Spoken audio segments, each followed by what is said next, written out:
नमस्कार।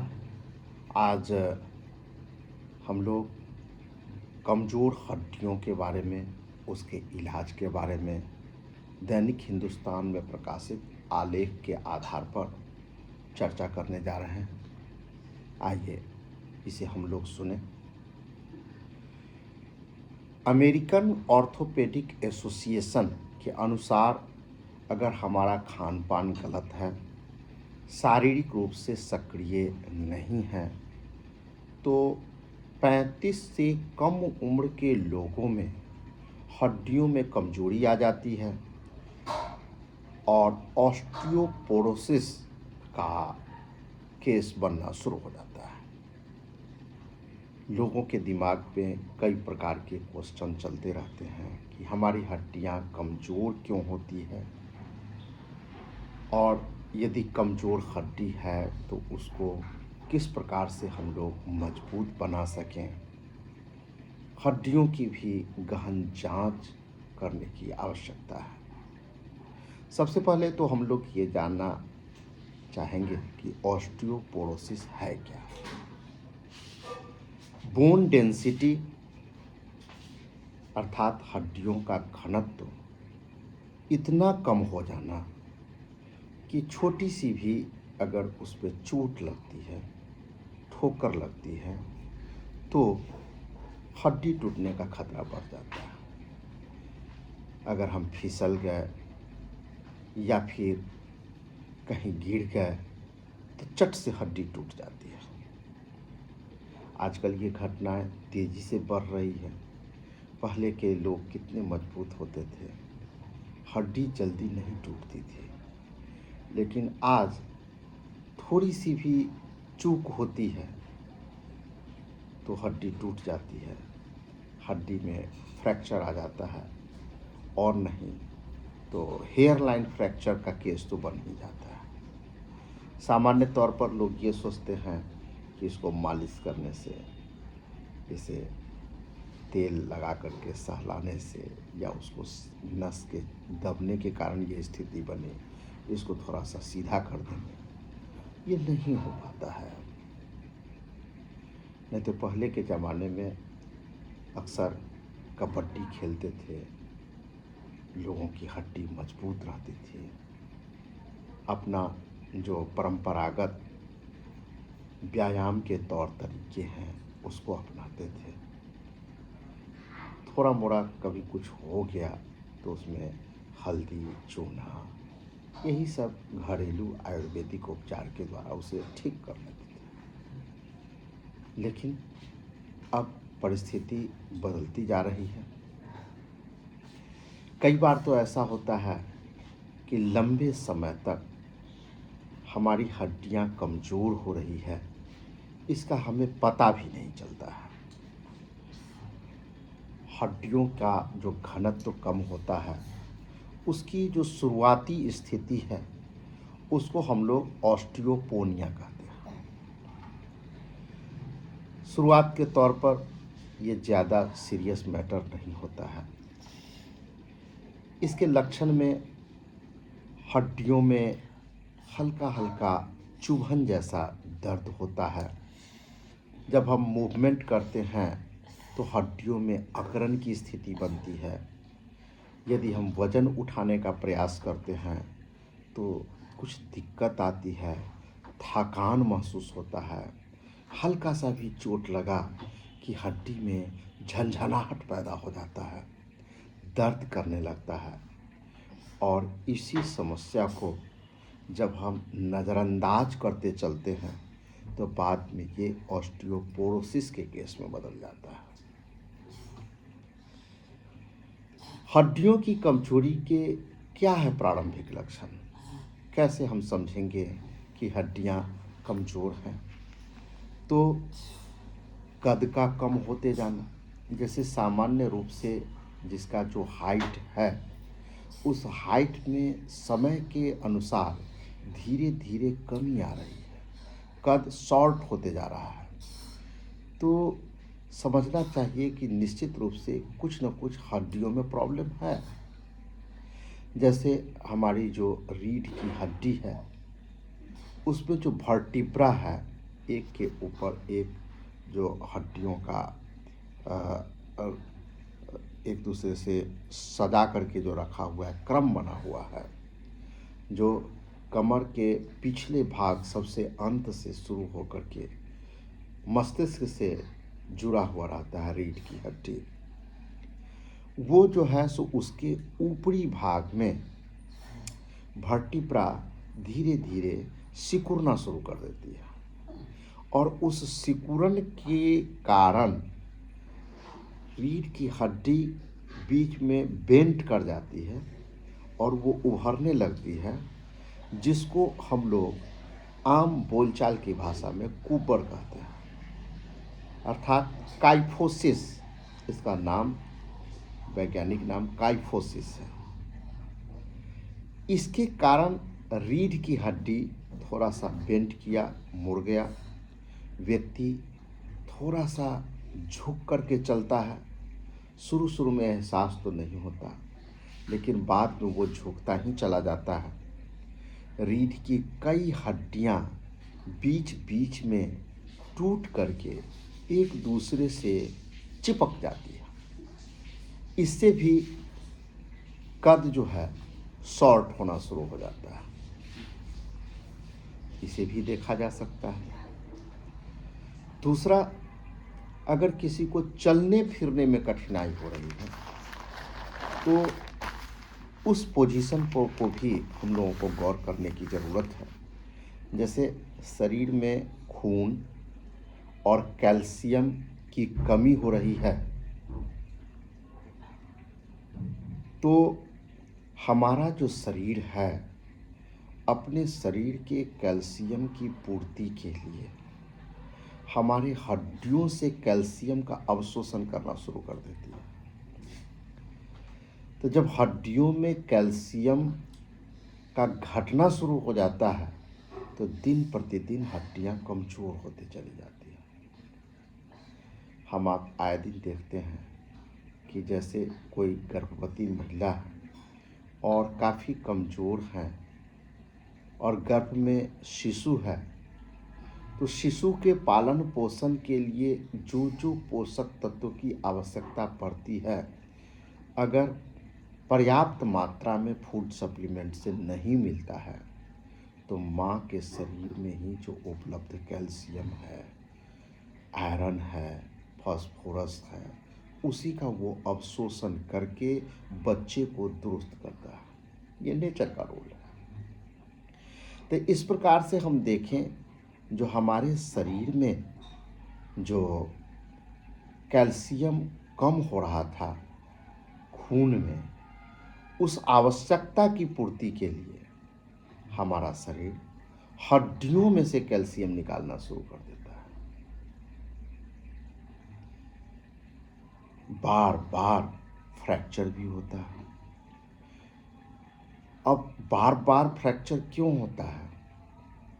हड्डियां जो है ऑस्टियोपोरोसिस में भंगुर हो जाती है, वो भुरभुरा टाइप का हो जाता है। इसके कारण मामूली सा भी चोट लगता है तो उसमें फ्रैक्चर का केस बन जाता है।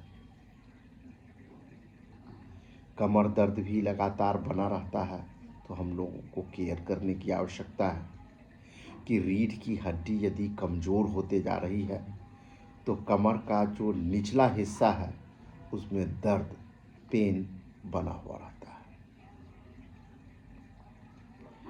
एक जांच आती है, टेस्ट, जिसका नाम है डेक्सा जांच।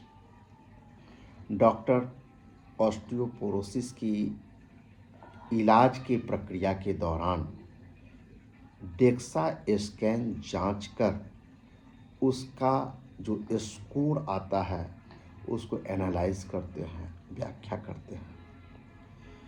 आज के दौर में यही सबसे सटीक तरीका है।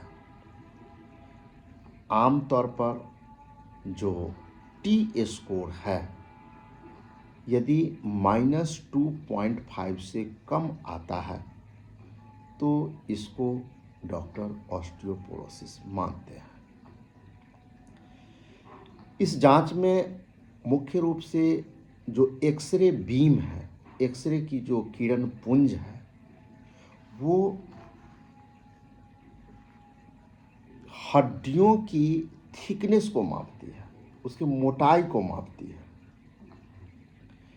इसका उद्देश्य ये होता है कि हड्डियों की वास्तविक स्थिति क्या है और उसका जो क्षरण हो रहा है उसको कैसे रोका जाए, इस दिशा में डॉक्टर सोचते हैं।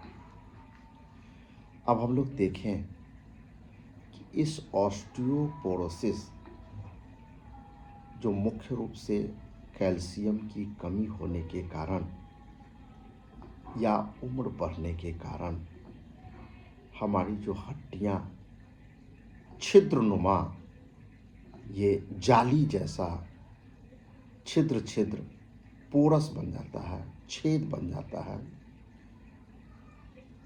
और इस प्रकार से वो कमज़ोर हो जाती है, उसका बोन का जो डेंसिटी है वो घट जाता है। तो इसे रोकने के लिए इसका कैसे इलाज किया जाए?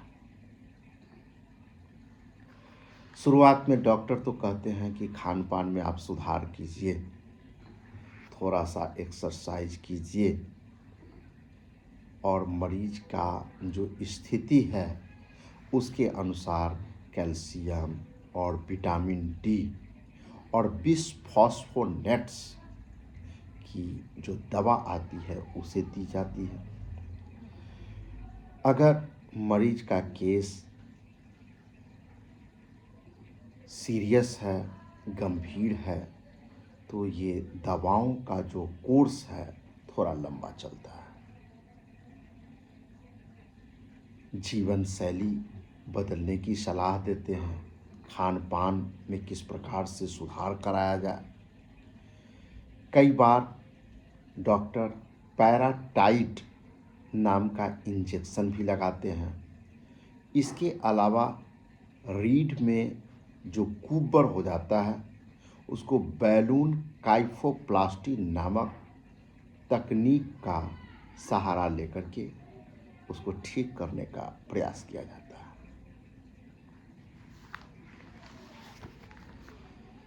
आमतौर पर महिलाओं में 42 से लेकर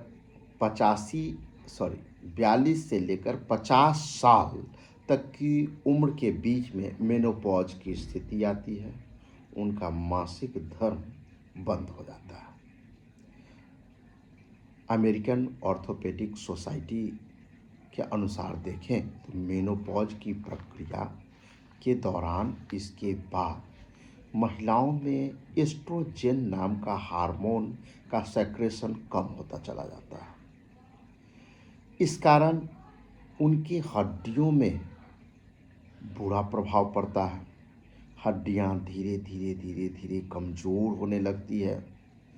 यही कारण है कि खास करके महिलाओं में फ्रैक्चर का जो रेट है वो थोड़ा ज़्यादा होता है।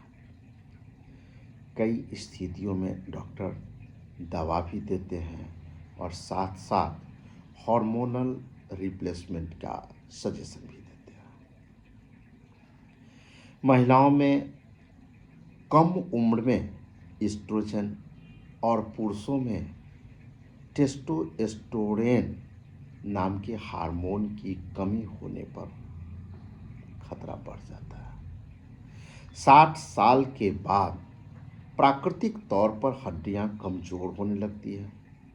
इसके लिए जो हमारा हेरिडिटी है, आनुवंशिक कारण भी बनता है। लंबे समय तक आहार में कैल्शियम से युक्त जो फूड सप्लीमेंट है, भोजन है, वो नहीं लेना, ये भी एक कारण बनता है। लंबे समय तक घर में या तो बीमारी के रूप में या किसी और कारणवश अगर पड़े हुए हैं, धूप से दर्शन नहीं होता है, धूप का सेवन नहीं करते हैं, तो विटामिन डी की शरीर में कमी हो जाती है। यूरोपियन कंट्रीज़ में, वेस्टर्न सिविलाइजेशन में सर्दी ज़्यादा पड़ती है, इसलिए संडे के दिन नाम भी रखा गया संडे, सूरज का दिन। लोग घूमने के लिए जाते हैं, रिलैक्स हो करके अपने शरीर में विटामिन डी की आपूर्ति के लिए कपड़ों को उतारकर कम कपड़ों में धूप का सेवन करते हैं, जिससे विटामिन डी की प्राप्ति होती है।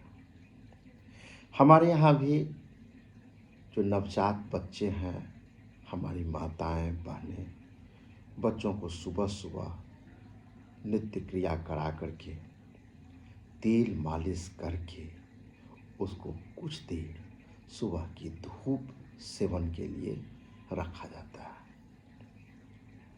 जिससे उनकी हड्डियां मजबूत होती है। हमारी माताएं बहनें ऐसा करती हैं। हम लोगों को भी सुबह का धूप का सेवन करना चाहिए, लेकिन आजकल हम लोग अपने जीवन पद्धति को छोड़ करके पाश्चात्य जीवन पद्धति की ओर तेजी से बढ़ रहे हैं, और पर्याप्त संसाधन प्राकृतिक माहौल होने के बावजूद भी हम लोग सुबह उठ करके सूर्य का दर्शन नहीं कर पाते हैं।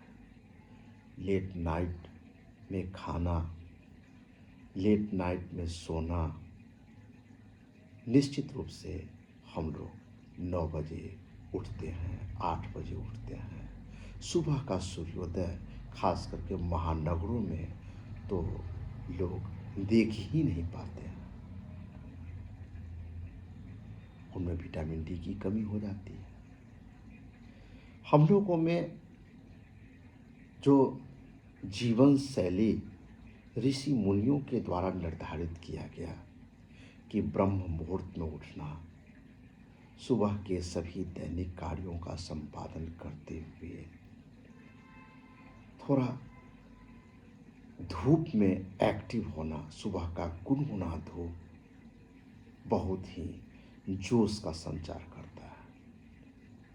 और तो और सारी बातों को छोड़िए, इतना तो मानते ही हैं कि हमारा सूरज हमारे धरती के लिए जीवन का स्रोत है, और सूर्य की किरणें जहाँ जहाँ पड़ती है उसमें जीवन का स्पंदन शुरू हो जाता है, उसमें नई ऊर्जा का संचार होता है।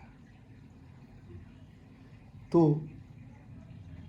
उस सूरज का स्वागत करने के लिए हम लोग सुबह उठ करके और न कुछ सही सूर्य नमस्कार के द्वारा 1 लोटा पानी के द्वारा जल दे करके सूर्य भगवान को अर्पित करें स्नान करके, तो हम में एक नई प्रकार की ऊर्जा का संचार होगा। हम बहुत सारी बीमारियों से बच सकते हैं। सुबह सुबह नित्य क्रिया से निवृत्त होंगे और भगवान भास्कर सूर्य का स्वागत सपरिवार करेंगे, तो परिणाम में प्रसाद स्वरूप हमें अच्छा जीवन जरूर मिलेगा। नियमित रूप से व्यायाम करना, धूम्रपान और शराब का अधिक सेवन करना भी हड्डियों के कमजोर होने की निशानी है। ये सारा कुछ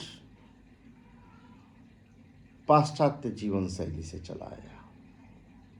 हम लोग धूम्रपान, स्मोकिंग से बचें, नशा सेवन से बचें। मधुमेह का केस है, थायराइड और खून की कमी है, लंबे समय से स्टेरॉयड अगर लेते हैं तो ये भी हड्डियों को कमज़ोर करती है। हम लोग खान पान में कैल्शियम प्रोडक्ट वाली जो सामग्री हैं, खाद्य सामग्री, उसको थोड़ा सा तरजीह देना शुरू करें। कैल्शियम रिच फूड सप्लीमेंट लें हड्डियों के लिए। तो ये सभी लोग जान गए जो कैल्शियम कितनी ज़रूरत है, जानते हैं। 20 वर्ष से लेकर के 50 वर्ष तक के आयु वर्ग के जो लोग हैं उनको 1000 मिलीग्राम कैल्शियम युक्त भोजन लेना चाहिए।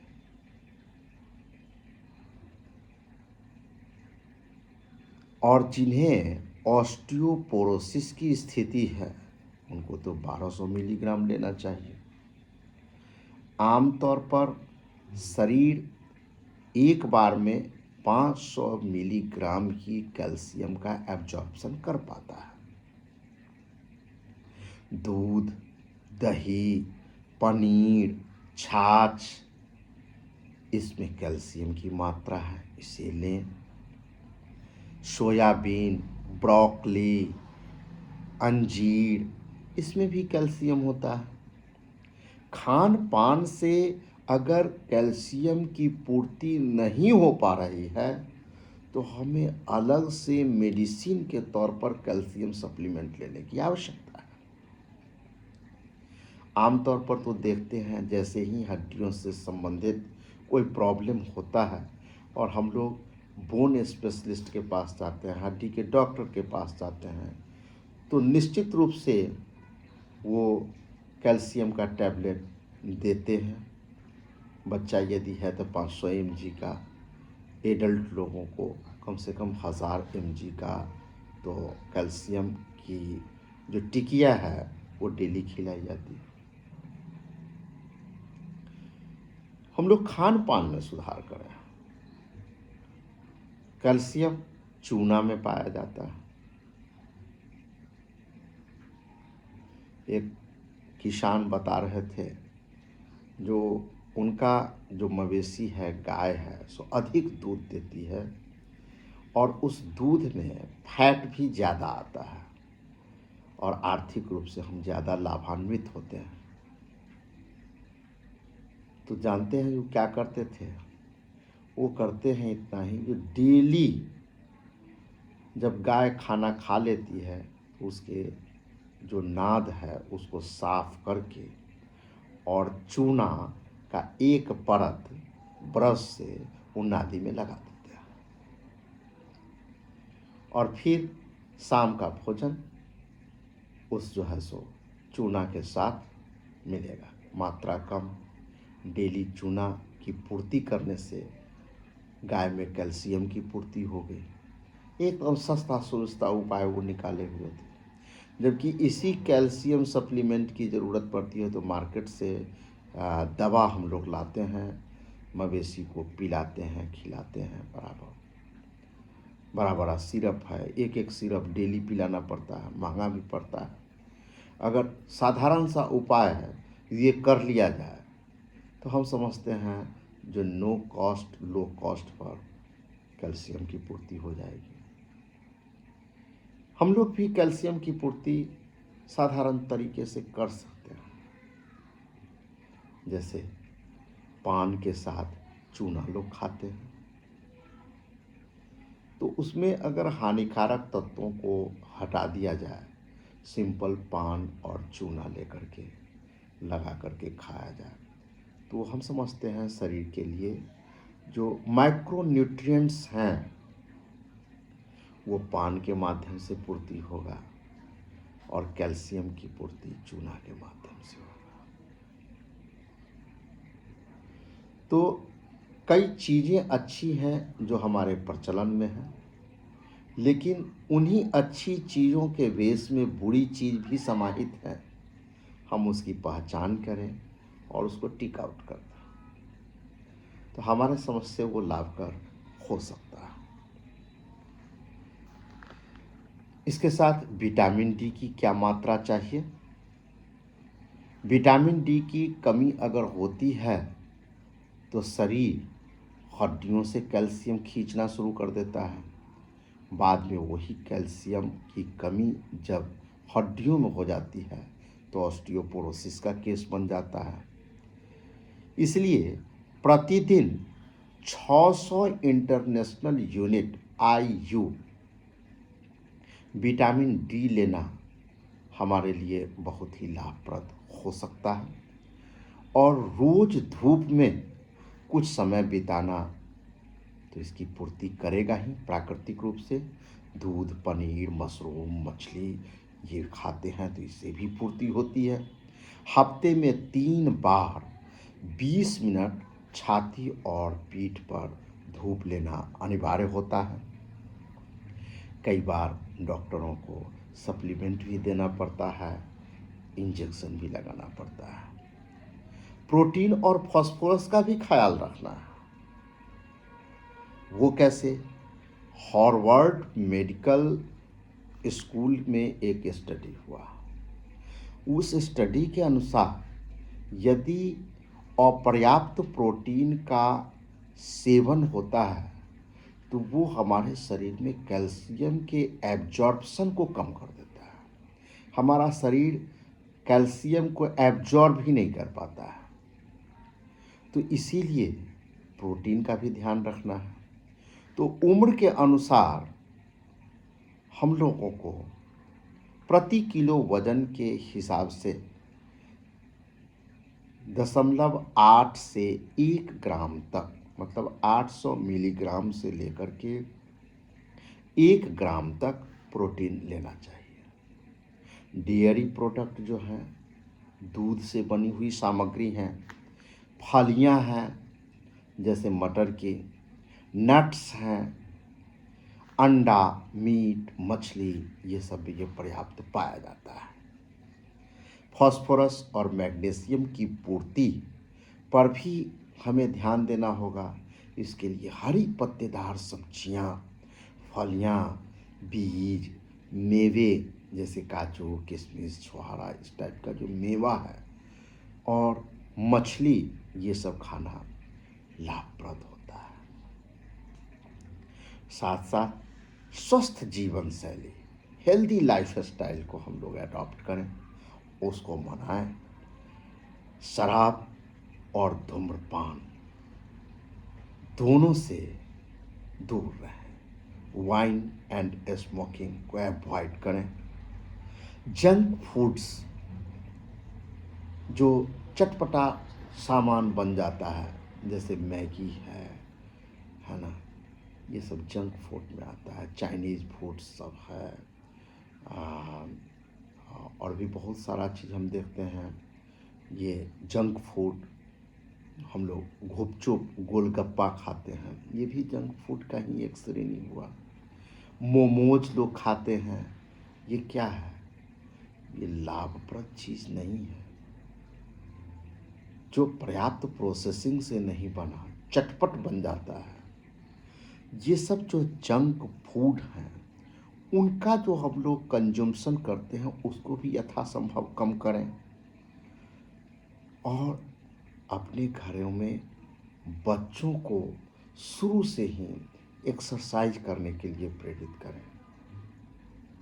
तो बच्चे तो हमारी नकल करते हैं, हम भी जो हमारा परिस्थिति है, शरीर है, जो रिक्वायरमेंट है, उसके हिसाब से हल्का फुल्का व्यायाम करें।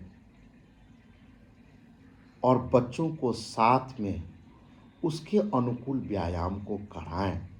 उनकी हड्डियां लचीली होती हैं, धीरे धीरे सारे व्यायामों को वो सीख सकता है, उसको प्रेरित करें। स्वस्थ और सानंद जीवन के लिए व्यायाम अति आवश्यक है।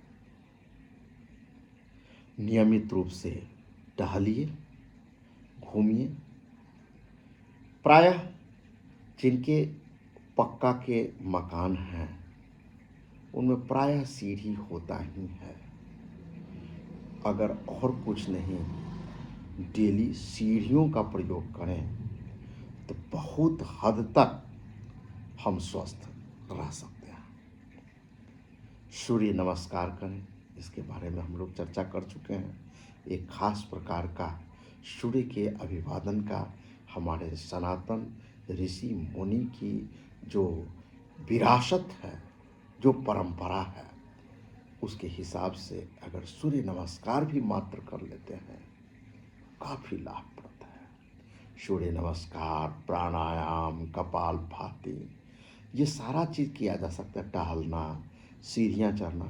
एक बार ऐसा हुआ कि प्रख्यात गायक दलेर मेहदी का इंटरव्यू हम सुन रहे थे। दलेर मेहदी साहब कह रहे थे कि रोज़गार के सिलसिले में अमेरिका गए और हमारा शरीर काफ़ी भारी हो गया था, तो हम जानबूझ करके जो बहुमंजिली इमारत है उसमें रूम लिए, है ना, और डेली 10 मंजिल तक था, उसको चढ़ना और उतरना, चढ़ना और उतरना, इसी एक्सरसाइज को करते रहें अंदर ही अंदर, और हम स्वस्थ हो गए, वजन भी कंट्रोल में आया। तो सवाल है कि व्यायाम के लिए ज़्यादा दिखावा करने की भी आवश्यकता नहीं। बदली हुई जो समय है, इस बदली हुई व्यवस्था में हर कोई भाग दौड़ में अपने काम काज में व्यस्त है। इसलिए इन्हीं व्यस्तताओं के बीच अगर कुछ समय हम अपने शरीर के लिए निकाल लें, छोटा छोटा कदम बनावे, ज़्यादा लंबा नहीं, अपने ही कैंपस में चाहें तो वॉक करें, तेज़ी से वॉक करें, जितना राउंड लगाएंगे उतना अच्छा होगा। छत पर भी वॉक किया जा सकता है, अगर दूर जाना संभव नहीं है तो। सांस संबंधी जो प्राणायाम है, कपालभाति है, ये सब किया जा सकता है। जो ही हल्का फुल्का शरीर जहाँ तक हम लोगों के अलाउ करे वो एक्सरसाइज कर सकते हैं, उससे हमारे शरीर में मूवमेंट बना हुआ रहेगा। सीढ़ी है, कम से कम इतना अगर रूटीन बना लें, जो कम से कम न कुछ तो 10 बार छत पर जाना है और 10 बार उतरना है। कोई ज़रूरी नहीं है जो लगातार ही जाएं, थोड़ा गैप बना करके भी जा आ सकते हैं, फिर धीरे धीरे इसको हम बढ़ा भी सकते हैं। तो इस प्रकार से शरीर का मूवमेंट बना हुआ रहेगा। जो भी एक्स्ट्रा कैलोरीज होगी, जो हमारा शरीर एब्जॉर्ब नहीं कर पा रहा है, जो कहीं ना कहीं हमारे शरीर में सुविधाजनक स्थानों पर वो फैट के रूप में डिपॉजिट होता चला जा रहा है, जो अंदाज भी नहीं है, वो तो खपत होना शुरू हो जाएगा। सारे लोगों के पास लगभग मोबाइल है। उस मोबाइल में अगर हम बना ले इस ढंग का, और कुछ नहीं, रात में जब सोएंगे तो उससे पहले 10,000 कदम तक तो हम पूरा लें। इतना भी अगर रूटीन बना लेते हैं तो काफ़ी लाभप्रद सिद्ध हो सकता है। मन मिजाज को प्रसन्न रखते हुए हंसी खुशी का वातावरण बनाना हमारे जीवन शैली को एक रोमांचक मोड़ दे सकती है।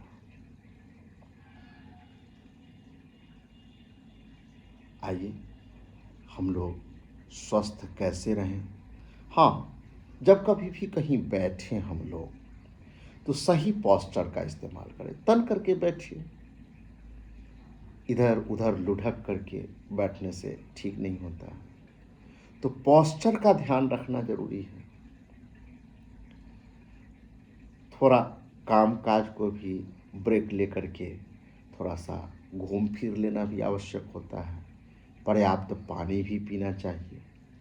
तो इस प्रकार से अगर छोटी छोटी बातों पर हम लोग ध्यान दें तो ये जो आजकल के मॉडर्न लाइफस्टाइल का जो डिजीज आ रहा है, ऑस्टियोपोरोसिस हो, डायबिटीज़ हो, या जो कुछ भी है, वो सब धीरे धीरे धीरे धीरे क्योर होता चला जाएगा। हमारा शरीर जो है ना, स्वयं अपने शरीर को कंट्रोल करता है। जहाँ जो गड़बड़ी है, नेचुरल सिस्टम है, उसको ओवरकम करने का प्रयास होता है। बस शरीर की जो हमारी रक्षा प्रणाली है, उसको किस ढंग से हम स्टिमुलेट कर पाएँ और उसको कैसे हम कंट्रोल करके अपने जीवन शैली को सुधार लें, मस्ती का जीवन जिएँ, तो बहुत कुछ परिवर्तन हो सकता है। बहुत सारी समस्याओं से हमें निजात मिल सकती है। आज का ये आलेख दैनिक हिंदुस्तान में प्रकाशित हुआ था, जिसमें डॉक्टर संदीप वासनिक, जो ऑर्थो सर्जन हैं, कोकिलाबेन डी अंबानी मतलब धीरू भाई अंबानी हॉस्पिटल मुंबई के, डॉक्टर एस के सिंह, रीढ़ व हड्डी रोग विशेषज्ञ, एपेक्स हॉस्पिटल वाराणसी के हैं। इनके बातचीत के आधार पर जो आलेख था और हमारे पास जो समझ थी, सबको मिला जुला करके हमने आज सोचा कि क्यों नहीं इस ऑस्टियोपोरोसिस जैसी बीमारी, हड्डियों की बीमारी के बारे में चेतना विकसित की जाए, सारे लोग इसका लाभ लें। अब हम इजाज़त चाहेंगे। ऐसे ही बहुत सारे जो आलेख होंगे वो हम देने का प्रयास करेंगे। एक छोटा सा अनुरोध होगा कि हमारे सुधी दर्शकगण इस चैनल को ज़रूर सब्सक्राइब करें और दूसरे को भी दें। इसी के साथ आज का ये बुलेटिन समाप्त होता है। जय हिंद, जय भारत।